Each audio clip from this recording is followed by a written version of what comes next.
OK, Iranian state media has confirmed the death of President Ibrahim Raisi following a helicopter crash on Sunday. Several people have been confirmed dead, along with Raisi, including the foreign minister and the helicopter they were travelling in. After the helicopter they were travelling in got caught in heavy fog in northern Iran. GBNews Home and Security editor Mark White joins us now. Good morning, Mark. There was some confusion about whether the helicopter had been found. There was communications early on and whether the passengers, including the president, were dead. But we can now confirm that all passengers have died. Is that right? Yeah, that news confirmed just at 5:30 this morning, UK time, by the Iranian government.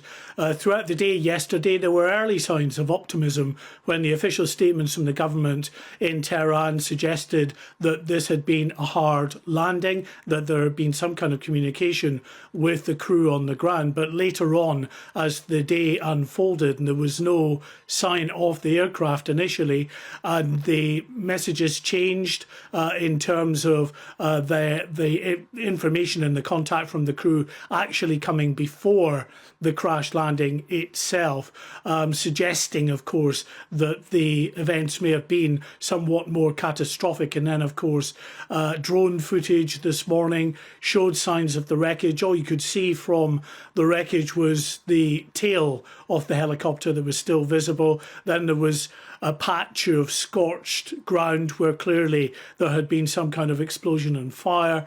The aircraft had come down in a mountain range in thick woodland, and at this time we don't know what the cause is, but this of course will be a point of concern. No one has yet suggested any evidence of foul play, but given just how difficult Iran can be as a country to deal with and negotiate with, it's perfectly possible, as they delve into this, especially if the finger of blame points at officials because of the shoddy way perhaps in which the aircraft had been maintained, the decision to fly in less than decent weather conditions with heavy fog in the area, with that kind of information perhaps pointing to mistakes on the part of the regime, then there is always the danger that they may look elsewhere as a finger to point the blame. And what about any risk of sort of destabilisation? I think initially when the reports broke, people were questioning, is this in any way linked to the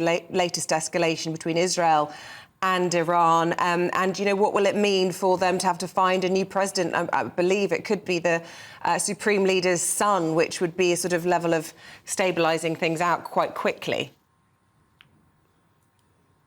Yeah, well, Ibrahim Raisi had been tipped for some time to take over power from the Supreme Leader.